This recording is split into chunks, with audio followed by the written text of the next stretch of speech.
మీరు competitive exams prepare అవుతున్నారా? Current affairs నుంచి బ్రిక్స్ నుంచి ఎలాంటి క్వశ్చన్స్ అడుగుతాయో మీకు తెలుసా? సో ఈ వీడియోలో నేను చెప్తాను. ఈ వీడియో సేవ్ చేసుకొని వీడియో ఎండింగ్ వరకు కూడా చూడండి. ముందుగా అసలు బ్రిక్స్ అంటే ఏంటి? అసలు బ్రిక్స్ ఫస్ట్ సమ్మిట్ ఎక్కడ జరిగింది? బ్రిక్స్లో జాయిన్ అయిన కంట్రీస్ ఏంటి? ఇప్పుడు ప్రెజెంట్గా ఎన్ని కంట్రీస్ ఉన్నాయి?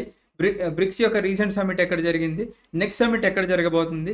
బ్రిక్స్ యొక్క బ్యాంక్ ఏంటి? ఇలాంటి మల్టిపుల్ క్వశ్చన్స్ అడుగుతూ ఉంటారు. ఇవన్నీ కూడా నేను డిస్కస్ చేస్తాను ఈ వీడియోలో. వీడియో ఎండింగ్ వరకు కూడా చూడండి.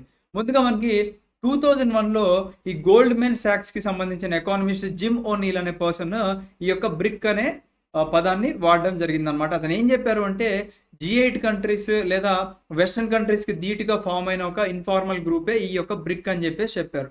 సో 2006 నాటికి కేవలం 4 కంట్రీస్ ఉండేవి. That is Brazil, Russia, India and China.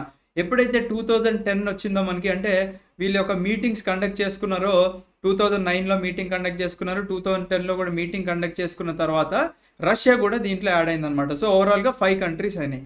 తర్వాత 2024లో ఇంకొక 4 దేశాలు యాడ్ అయినాయి: Egypt, Ethiopia, Iran and UAE. తర్వాత 2025 జనవరిలో ఇండోనేషియా కూడా యాడ్ అయ్యి ఓవరాల్గా 10 బ్రిక్ కంట్రీస్ ఉన్నాయి. అండ్ గుర్తుపెట్టుకోండి, యాజ్ ఆఫ్ 2025 ఏప్రిల్ మనకి 10 బ్రిక్ కంట్రీస్ ఉన్నాయి. సౌదీ అరేబియా కూడా యాడ్ అయ్యే ఛాన్స్ ఉంది. అది మీరు కరెంట్ అఫైర్స్లో అప్డేట్ చేసుకోండి, రైట్? సో ఈ బ్రిక్ దేశాలన్నీ కూడా మనకి ఒక బ్యాంక్ని పెట్టుకోవడం జరిగింది. దాని పేరే న్యూ డెవలప్మెంట్ బ్యాంక్ అనమాట. సో బ్రిక్స్ యొక్క సమ్మిట్ చూడండి. ఫస్ట్ సమ్మిట్ ఎక్కడ, సెకండ్ సమ్మిట్ ఎక్కడ, అండ్ రీసెంట్గా జరిగిన బ్రిక్స్ సమ్మిట్ వచ్చేసి 2024 రష్యాలో జరిగింది.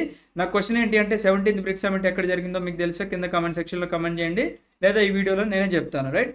సో 17th బ్రిక్స్ సమ్మిట్ వచ్చేసి మనకి బ్రెజిల్లో జరుగుతుంది.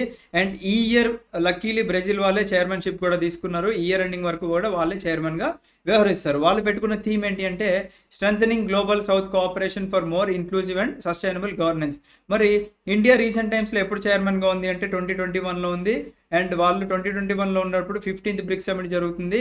అందుకే థీమ్ వచ్చేసి BRICS @15 intra BRICS cooperation for continuity, consolidation and consensus అని పెట్టుకోవడం జరిగిందనమాట. ఈ బ్రిక్స్ కంట్రీస్ అన్ని కూడా మనం చూసుకున్నట్లయితే about 40% of the world population కంట్రీస్ని రిప్రజెంట్ చేస్తున్నాయి. And about 25% of the global GDPని రిప్రజెంట్ చేస్తున్నాయి. సో మరిన్ని ఇన్ఫర్మేటివ్ వీడియోస్ కావాలంటే మన ఛానల్ని ఫాలో అవ్వండి. Thank you. Have a great day. Jai Hind.